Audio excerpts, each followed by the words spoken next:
Assalamualaikum warahmatullahi wabarakatuh.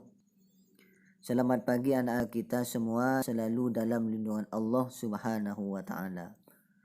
Pada kesempatan kali ini saya akan menjelaskan materi Al-Qur'an hadis bab 1, yaitu tentang Al-Qur'an dan wahyu.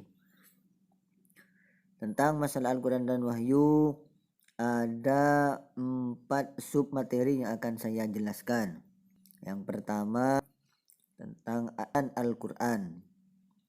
Kemudian tentang masalah pengertian wahyu, dan yang ketiga perbedaan Al-Qur'an dengan wahyu.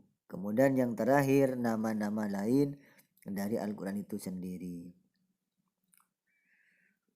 Terus kemudian pengertian Al-Qur'an, ada 2 pengertian Al-Qur'an. Yang pertama dari etimologi, terminologi atau secara istilah. Kemudian pengertian dari wahyu adalah etimologi, terminologi. Terus kemudian Al-Qur'an menurut atau secara etimologi. Apa Al-Qur'an itu sendiri secara etimologi? Yaitu Al-Qur'an berasal dari bahasa Arab yang berarti bacaan atau sesuatu yang dibaca berulang-ulang. Kemudian kata Al-Qur'an adalah bentuk kata atau masdar dari kata kerja qoro'ah yaqro'u Qur'anan, yaitu artinya membaca. Kemudian konsep pemakaian kata ini dapat dijumpai pada salah satu surat Al-Qur'an, yakni pada surat Al-Qiyamah ayat 17 dan 18. Kemudian yang artinya adalah sesungguhnya mengumpulkan Al-Qur'an atau di dalam menetapkan bacaannya pada lidahmu itu adalah tanggungan kami. Karena itu jika kami telah membacakannya, hendaklah kamu ikuti atau amalkan bacaannya itu. Kemudian selanjutnya adalah Al-Qur'an secara terminologi atau secara istilah. Apa Al-Qur'an itu? Banyak ulama, ada ulama yang mengatakan dari kalangan ulama mutakallimin ahli teologi Islam, Al-Qur'an itu kalam Allah yang qadim, bukan makhluk terbebas dari sifat-sifat kebendaan. Al-Qur'an adalah sifat yang qadim yang berhubungan dengan kalimat-kalimat asli dari awal surat Al-Fatihah akhir surat. Kemudian ada kalangan ulama fikih mengatakan bahwasanya Al-Qur'an adalah kalam Allah yang diturunkan kepada Nabi Muhammad SAW dari awal surat Al-Fatihah sampai dengan akhir surat An-Nas. Kemudian dari Imam atau Dr. Subhi As-Soleh, kalam Al-Qur'an itu adalah kalam Allah Subhanahu wa taala yang merupakan mukjizat dan diturunkan kepada Nabi Muhammad SAW dan ditulis di mushaf serta membacanya termasuk ibadah. Kemudian ada yang mengatakan juga Al-Qur'an menurut Muhammad Ali As-Sabuni, yaitu Al-Qur'an adalah firman Allah yang tiada tandingannya, diturunkan kepada Nabi Muhammad SAW, penutup para nabi dan rasul, malaikat alaihissalam, dan tulis pada mushaf-mushaf yang kemudian disampaikan kepada kita secara mutawatir, serta membaca dan mempelajarinya merupakan ibadah yang dimulai dengan surat Al-Fatihah dan ditutup dengan An-Nas.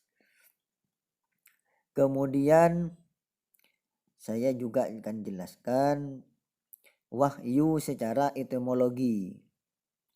Wahyu secara etimologi atau secara bahasa memberikan sesuatu dengan cara yang samar dan cepat. Kemudian al-wahyu adalah kata masdar dan materi itu menunjukkan 2 pengertian dasar, yaitu tersembunyi dan cepat.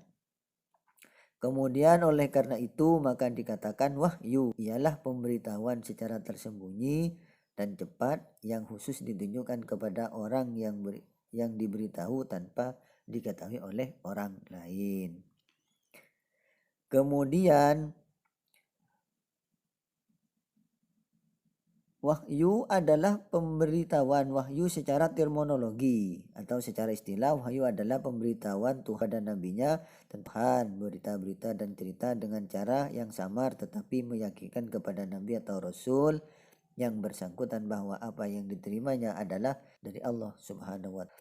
Dan kemudian isyarat yang cepat dengan tangan dan suatu isyarat yang dilakukan bukan dengan tangan. Juga bermakna surat, tulisan, sebagaimana pula segala yang kita sampaikan kepada orang diketahuinya.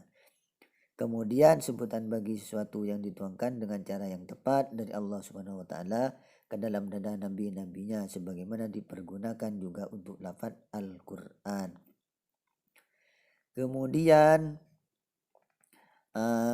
kita juga akan menjelaskan perbedaan Al-Qur'an dan wahyu. Apa itu Al-Qur'an dan apa itu wahyu? Al-Qur'an adalah penyampaian kepada Rasul secara jelas dan bertahap dan diturunkan pada Nabi ketika terjadi suatu peristiwa. Sedangkan wahyu adalah pemberitahuan secara tepat kepada Nabi tanpa sepengetahuan oleh orang lain. Itulah di antara pengertian dari perbedaan Al-Qur'an dan wahyu.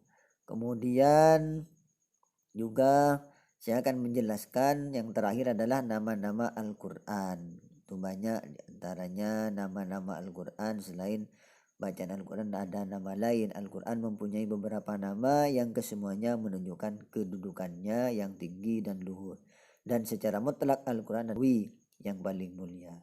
Dia adalah nama-nama Al-Qur'an. Yang pertama adalah Al-Kitab, kemudian selain itu Al-Furqan, maknanya pembeda benar dan salah.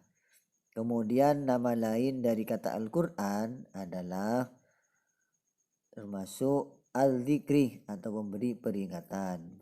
Itu kata lain dari nama Al-Qur'an. Kemudian nama lain dari kata Al-Qur'an itu Al-Mau'idah, memberi pelajaran atau memberi nasihat. Itu makna dari Al-Mau'idah. Kemudian ada yang namanya Asy-Syifa atau sebagai obat atau penyembuh dari segala macam-macam penyakit. Kemudian Al-Qur'an itu namanya Al-Huda, memberi tunjuk kepada orang-orang yang beriman, hudal lil muttaqin. Kemudian nama dari Al-Qur'an itu ada yang namanya At-Tansil, kemudian ada yang namanya Ar-Rahmah, karunia dari Allah. Kemudian nama lain dari Al-Qur'an itu adalah Al-Bayan atau sebagai penerang. Kemudian nama kata lain dari Al-Qur'an itu ada yang namanya Al-Kalam, ucapan atau firman. Kemudian kata lain dari Al-Qur'an adalah An-Nur, sebagai cahaya, penerang kepada semuanya. Al-Balawah, penyampaian atau memberikan kabar. Kemudian yang terakhir adalah Al-Qaul atau perkataan atau ucapan. Itulah nama-nama Al-Qur'an lain dari Al-Qur'an sebagaimana yang saya jelaskan. Itulah materi yang sudah saya jelaskan tentang Al-Qur'an dan wahyu. Semoga apa yang sudah saya jelaskan dapat memahami dan diterapkan dalam kehidupan sehari-hari. Amin amin ya rabbal alamin. Wassalamualaikum warahmatullahi wabarakatuh.